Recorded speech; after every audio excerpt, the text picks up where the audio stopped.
I was told I have white privilege. How can a child born in an abusive drug and alcohol abuse home, who lost her entire biological family, that has experienced all forms of abuse and neglect, be privileged?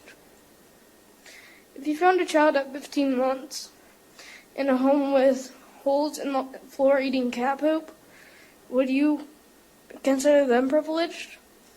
Just asking, because when I was told that, I was so upset I cried myself to sleep. You know, critical race theory is spreading through schools across the nation. You know, we keep saying, and when we say critical race theory, okay, so critical race theory is kind of a legal scholarship, you know, field of study. Right. What we mean is the ideas that came from critical race theory, that, you know, that every white person in America has a distinct advantage. Every black person has a distinct disadvantage because of this invisible system of forces called systemic racism. You know, they can't actually prove that anyone is being racist, so it's systemic racism. Right.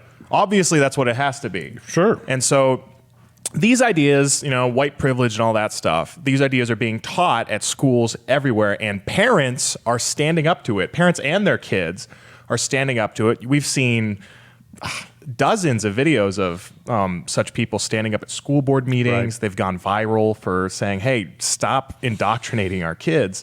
And so, you know, in a special report that we just released this week, we interviewed... Who wrote that special report, Brian? Do you have any idea who might have authored the special report we released this week? Well, no clue at all. No idea. Yeah. Well, we had our very own intern, who will soon be an assignment editor, Tara Snyder, conducted several of the interviews that were featured in that piece. But is that what I asked? Who conducted the interviews in that piece? I thought I'd asked who wrote it. I wrote the report. Okay, all right. Okay, great. So hashtag shameless plug. Like pulling teeth. It's like pulling teeth to get him to plug his own work. So we interviewed 3 different families who stood out at school board meetings, whether it was their kids or whether it was the parents themselves. We interviewed 3 of them, and they explained to us why they spoke out and what exactly their kids had experienced at school that was so traumatic about critical race theory.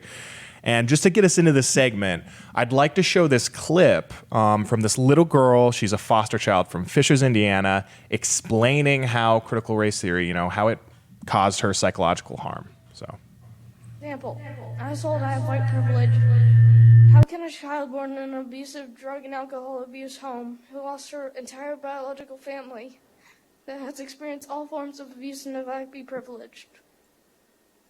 If you found a child at 15 months in a home with holes in the floor eating cat poop, would you consider them privileged? Just asking, because when I was told that, I was so upset I cried myself to sleep. Now, that little girl's parents, Shane and Tina Akers, they spoke with us about, okay, what exactly had she run into at school? And so, you know, they were giving these white privilege lessons. They were teaching that, you know, white people always have an advantage, black people always have a disadvantage. You need to apologize for your privilege. Then they held a special Black Lives Matter week during Black History Month. And during that, you know, they taught a lot of those lessons. And this little girl, who most of her friends are people of color, or children of color, I don't know, just happens to be that way. Saying children are people? Yes. But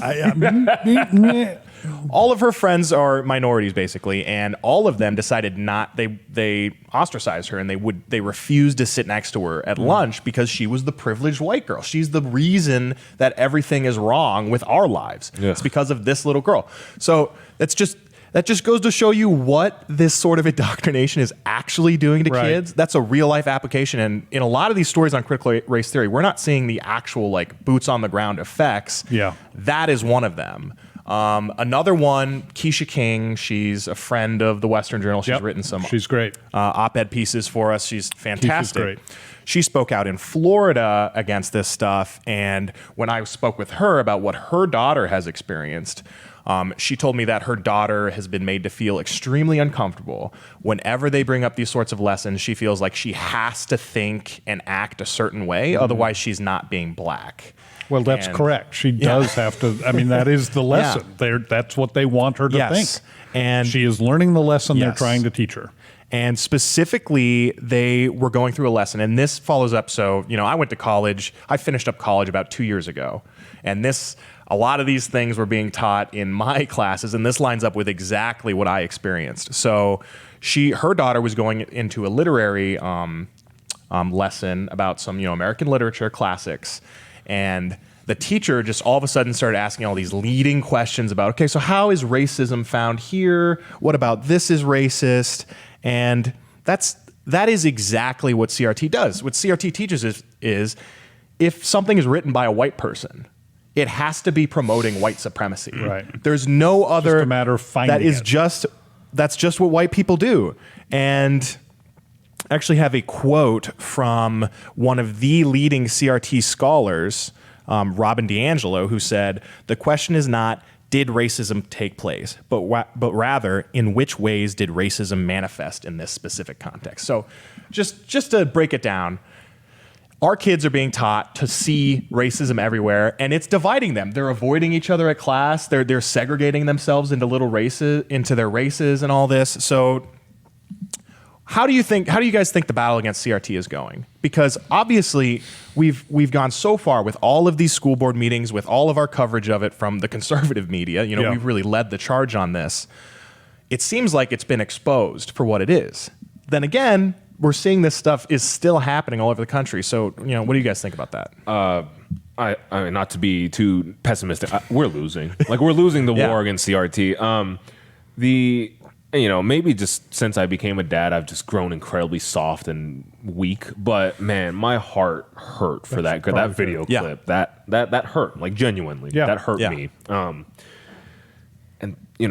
for us as a society to come to that, we're losing the CRT war. That's just, it is what it is. When she says, a 15-year-old girl who's been abused in every way, I think what she didn't say in that sentence is probably the most important part. She didn't list the ways. Yeah. And I think that's pretty telling and terrible. Yep. I am with Brian. The problem with this kind of battle is that it only has to be won once by the progressives, right? Mm-hmm. Once it's progressed, it's never coming back. And I've actually, this is one of those arguments I'm never going to win with anybody, but I hate the word progressive. I hate using it. It literally is the opposite of true. What the what the so-called progressives want to do is regress to a time when we didn't have civilization telling us, how to act, how to behave, how to treat other people as if they were all valuable.